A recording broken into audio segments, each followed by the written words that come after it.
Today we are going to Fort Sumner, New Mexico, the site of one of the worst and cruelest atrocities in United States history. Before Fort Sumner became known as the place where Billy the Kid died, it was the site of the Bosque Redondo Indian Reservation. Between 1863 and 1868, this place served as the country's first state-sponsored internment camp. This is the history of the Bosque Redondo, a story of the Navajo and the Apache, and it is remembered as a time of immense suffering, and it is also a story of extraordinary survival. There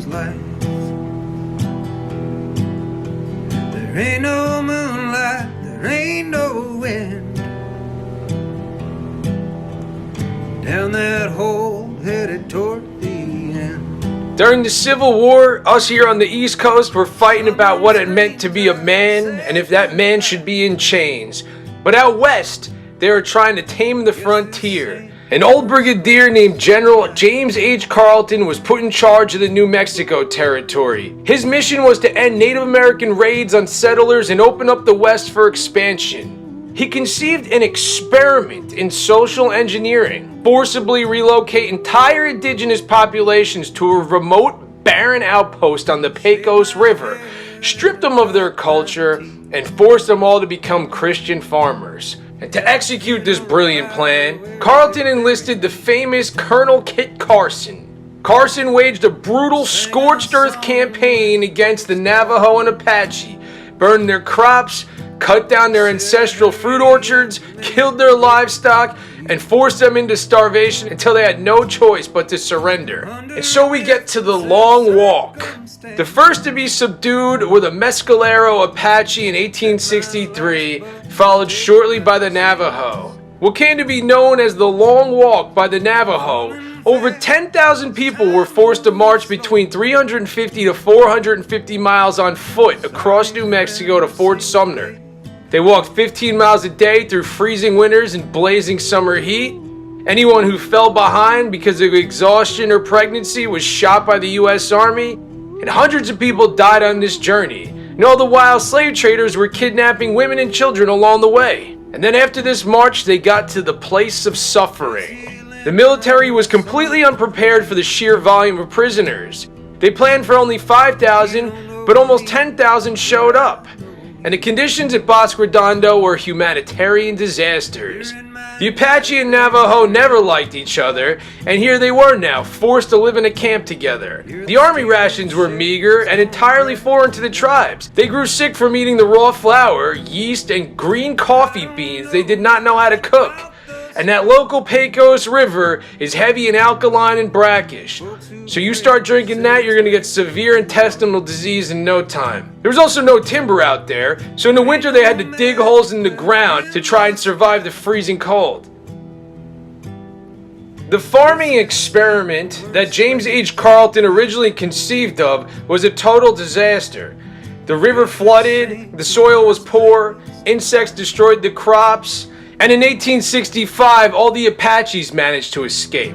Realizing the massive financial drain and moral failure of this reservation, the U.S. government sent William Tecumseh Sherman to investigate in 1868. And he was so horrified by what he saw, he immediately negotiated with the Navajo leaders. On June 1st, 1868, the historic Treaty of Bosque Redondo was signed. It established a sovereign Navajo nation and allowed the survivors to return home to their ancestral lands in the Four Corners region. This was all largely forgotten or just plain not cared about, and this town went all in on its Billy the Kid history. But in 1990, a group of visiting Navajo students left a note at the site asking, "Why don't you tell our story?" And this sparked a massive collaborative effort between the New Mexico State Monuments, the Navajo, and the Apache, and in 2005, the memorial was open. Thom and I had been through this town 10 years ago, and I did find it curious that there were so many Indians, because in the rest of these towns, you just find white old-timers and maybe some Mexicans or Spanish, but very rarely Indians on this side of New Mexico. And this is why. These are the leftover ancestors of the survivors of the Bosque Redondo.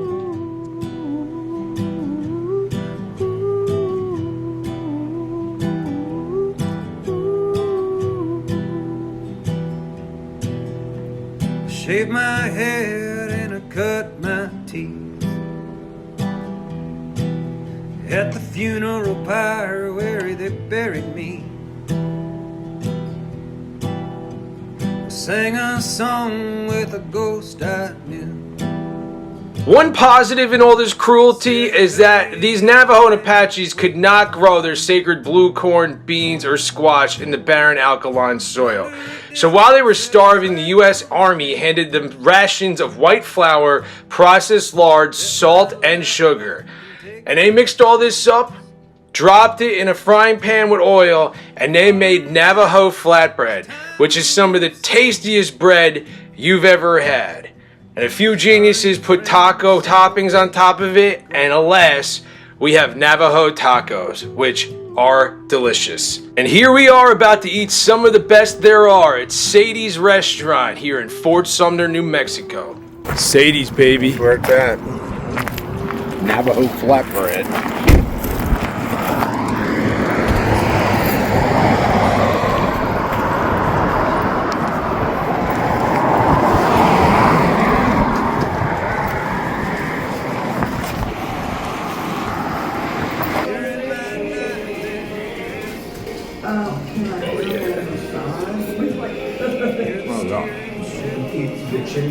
As good as I remember. Are you trying to get both of us? I don't know. Which one's the top? Okay. Here's an old video I found of this bread being made the sacred and spiritual way. This is closer to the other side of New Mexico by Arizona.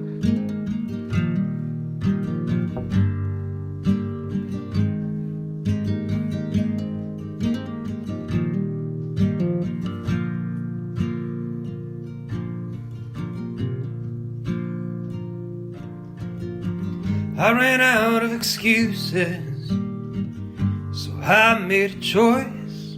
Now you can call me the devil. Fort Sumner has one very famous son, and it is none other than Billy the Kid. Hated by the local cattle barons and corrupt landowners around Fort Sumner, Billy the Kid was loved by the townspeople. He would cattle rustle, rob trains, and give back to the community. They protected him, they guarded him, and he spent his time there gambling and attending community dances and supposedly courting several local women. Eventually, though, he was killed at the age of 21 by Pat Garrett. He was buried in the old military cemetery of Fort Sumner. However, his headstone has its own history. It has been stolen and recovered 3 separate times, and now to prevent any further thefts, there is a big, ugly gate around it. Nobody even knows if he is really buried there, and legend has it he might not have even died. He might have moved on to Missouri or something and lived a quiet life after this, so the legend persists. In 1905, the railroad came through Fort Sumner, and by then they had 150 residents.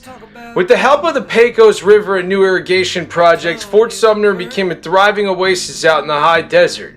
By 1940, this town had 2,000 residents, and it became famous across the Southwest for its high-quality cattle and sheep ranching, alongside massive yields of alfalfa, sweet potatoes, grapes, apples, and melons. Today, Fort Sumner is a quiet, rural community that finds itself at a difficult crossroad. While it is celebrated by tourists for its Wild West legends and respected by scientists for its NASA balloon launches, day-to-day life for its residents mirrors the harsh realities facing many isolated rural towns across the American West. It's a tight-knit, resilient community, but it also grapples with steady population loss, deep-seated poverty, and the quiet devastation of the modern drug epidemic. In 1950, the population peaked at almost 2,000.